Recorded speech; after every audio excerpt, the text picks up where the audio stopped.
guys, it's 21 Maxwell here, and welcome to episode 5 of our Making an Impact series, as we're trying to, of course, turn TNA into a decent company and get them back in the right foot after many years of, well, basically shit. So this is our go-home show for TNA Lockdown, as of course we're back down to doing pay-per-views. So again, I still feel the roster is a little bit slim, but after this we'll obviously have the pay-per-view. That'll give us a better idea of the financial situation.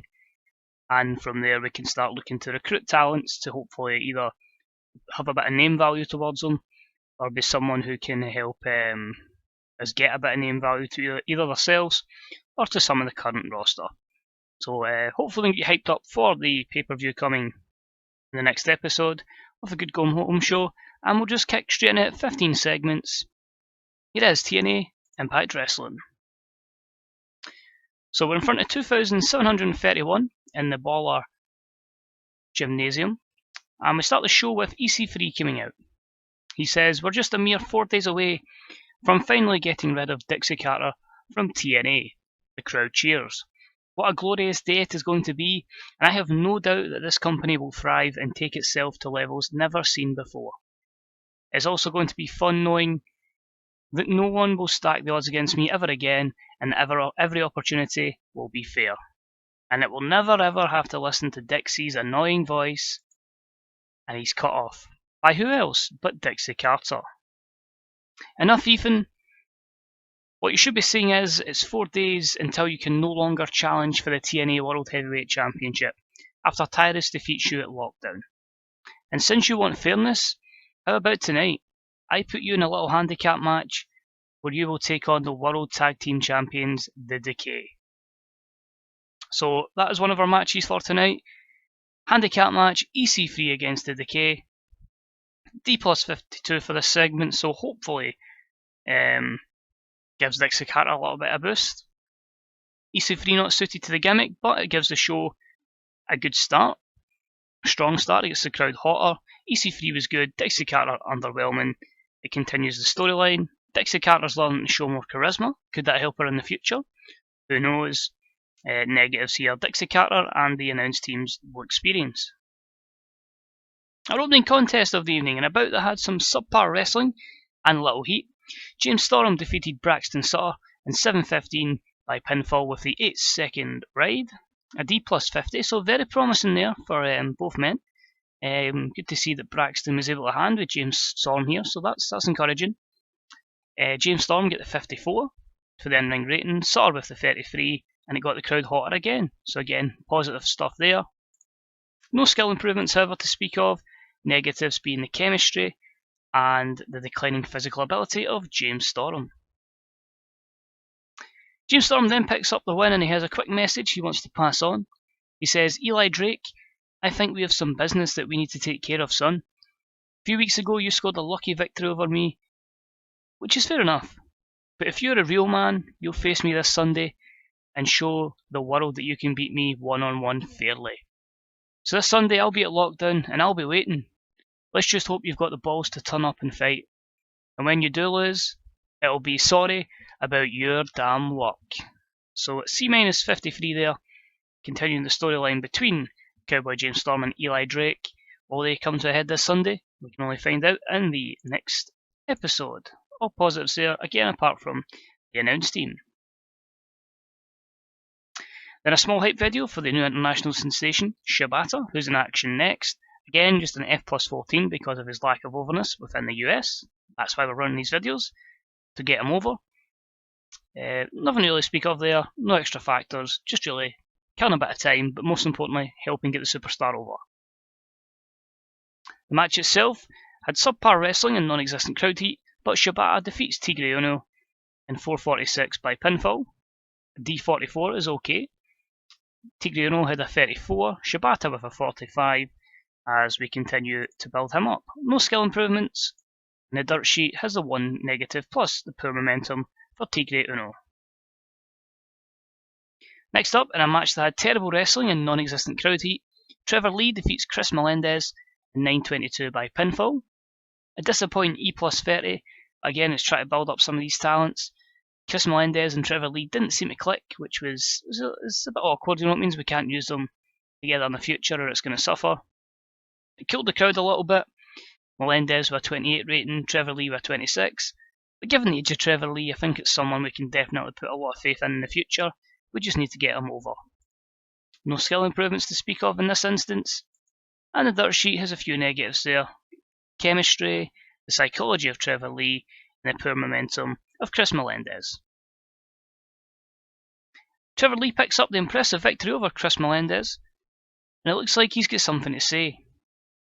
So this Sunday, Gregory Helms says that I have to defend my X Division Championship against an unknown opponent, because the X Division needs some stars apparently. It needs to reach the prestige it had in the past. Well, guess what, Gregory? I'll take on whoever, and I'll show you, and I'll show all of these losers that I am the X Division, and I will reign over this division for years to come. He then poses with the title before we head to a commercial break. So D-36 there, Trevor Lee, pissed off that he has to defend his title, but that's a decent promo for someone who doesn't really have a lot of overness, so that's something to work with. Next up, in an extremely short match, Bobby Lashley defeats Caleb Conley in 5:21 with a knockout punch. C-56, just Bobby Lashley getting a quick victory again, showing, like he's still a player here. It was Conley's debut, although we just used him really as an enhancement talent. He debuted the cocky gimmick, which got an initial rating of great, so that's positive for the future. He got the crowd hotter. Bobby Lashley gets a 66, Conley gets a 30. No skill improvements to speak of in this instance, but overall, yeah, that's pretty good. I'm happy with that. Next up, before the number 1 contendership match for the Knockouts Championship between Madison Rayne and Gail Kim, we see the TNA Knockouts champion Jade backstage watching on a monitor alongside her bodyguard Sienna. Sienna's getting better at her gimmick, it continues the storyline, and the E+35 is okay for the Knockouts division in its current state. No negatives, that's even better. So that's good, so looking good here as we prepare to see who Jade will face at Lockdown. But in the match itself, it had decent wrestling, but it didn't have much heat. Gail Kim drew with Madison Rayne in 10:43 following a double disqualification from the interference that saw Sienna come in and attack both Madison Rayne and Gail Kim. This was a C-56, Gail Kim had a 56 performance, Madison Rayne with a 53, and it continues the storyline. No skill improvements to speak of. I knew these two would put on a good match, which is why they were placed together. Sienna has come in and destroyed both Gail Kim and Madison Rayne, and Jade has come out as well, and she's laughing as she heads to the ring. However, we hear a voice. Ladies, this is just not good enough, barks Dixie Carter as now she's appeared from the back. We are trying to put on the best women's matches in this industry, and show the world that the true women's revolution, the true women's wrestling revolution is happening here. And this is how some of you act. I have got to make the best decision here to show you all that I am in charge and that I deserve to be in charge and to prove Ethan wrong. So this Sunday, at Lockdown, Jade, you will defend your TNA Knockouts Championship against Madison Rayne and Gail Kim in a triple threat match. Jade and Sienna look incensed, while Madison and Gail, who have just recovered from the beatdown from Sienna, both have a little smile at this glorious opportunity that they're going to get this Sunday. Disappointingly, an E29, because Dixie Carter is utter shit in this mod, and it continues the storyline. But we have a triple threat match this Sunday for the Knockouts Championship. Then in our next match, a decent match, the Decay defeats EC3 in a handicap match. In 14:49 when Abyss defeated EC3 by a black hole slam after an interference from Rosemary. In terms of in-ring work, EC3 was head and shoulders above everyone else. Crazy Steve was the weak link, and he struggled to keep up with everyone else's in-ring performance. The D+51's okay. It points the Decay as a threat, and it shows that EC3 is over. He's against the odds here. EC3 obviously not suited to the gimmick, which I need to look at. Crazy Steve is off his game. The usual awkward pairing between Abyss and Rosemary, but given this is the storyline, we kind of have to keep them together. Got the crowd hotter. EC3 were rating a 67. Crazy Steve with a disappointing 25. I'm hoping though putting him in with these kind of talents can elevate that. And Abyss with a 56. Crazy Steve's improving his performance skills, so that's a positive. Negatives here, quite a few, and it's for both of the Decay, which is really worrying. EC3 though puts up a valiant effort against the Decay, but it's just not good enough to get the win. The Decay then head to the back, but coming down to ringside is Tyrus. He gets in the ring and he stands over the fallen EC3. He shouts down at EC3, "You deserve this, you turncoat. Don't you ever do this to Madam Dixie."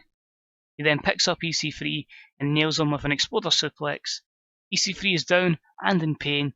Tyrus bounces off the ropes and he nails EC3 with a massive splash. Tyrus poses over EC3 while Dixie Carter again appears at the top of the ramp laughing, this time pointing at EC3. This Sunday EC3 can rid TNA of Dixie Carter, or will he never ever again get a TNA Impact Wrestling Heavyweight Championship match? Just a D42, sorry. Really interesting night this one. A lot of people think they know what's going to happen. Are they right, or am I going to swerve these before it? Let's find out. I say EC3 came across well. It continues the storyline. Unfortunately, I think I'm going to have too many storylines under the required heat. I think we'll get the general opinion is that there's not enough storylines going on in TNA. But our main event match does well, in a decent match. Drew Galloway and Jeff Hardy defeat Matt Hardy and Bram in 14 minutes and 19 when Drew Galloway defeats Bram with a Future Shock DDT. Jeff Hardy carried the match in terms of in-ring performance. Drew was off his game and Jeff was off his game, which, considering they drew a C63, that's not too bad. Bram not suited to his gimmicks, disappointing. Jeff Hardy with a 66. Drew Galloway with a 51. Bram with a 56 is quite encouraging. And Matt Hardy with a 54 rating there, and it continues the storyline. So no skill improvements to speak of from that matchup, and negatives there for mostly Drew Galloway and each of the Hardy boys. So, and if anything, a very good performance in the main event there by Bram. Drew Galloway pins Bram and gains a good bit of momentum before going into this Sunday at Lockdown. Matt Hardy has made his way to the ramp in a bid to escape Jeff Hardy, who is at the bottom of the ramp, whilst Galloway stands alone in the ring as Bram has rolled to the outside. He stands tall and faces both Hardys, holding the belt aloft in his hands while shouting, "You boys better be ready for Sunday, because we're going to hell and back for this title." So the title is on the line this Sunday, triple threat, Matt Hardy, Jeff Hardy, Drew Galloway. We'll see you then, Impact fans, as Jeremy Borash would say. So a B-71 to end the show there. Continues the storyline, all positives there, apart from the soft drug abuse of Matt Hardy. But overall, a C-56. That show would have been even higher if it wasn't for the storylines. Again, I just need to get more people over to make sure 2 storylines are getting over the 56 popularity. The show increased our popularity in 19 regions. We just need to keep that up and hopefully be encouraging.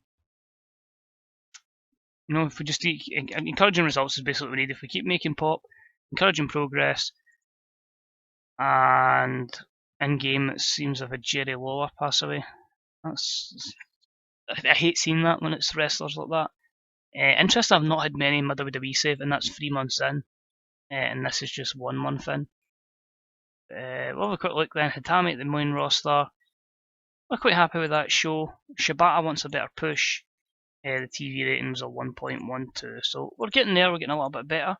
We'll quickly change the Shibata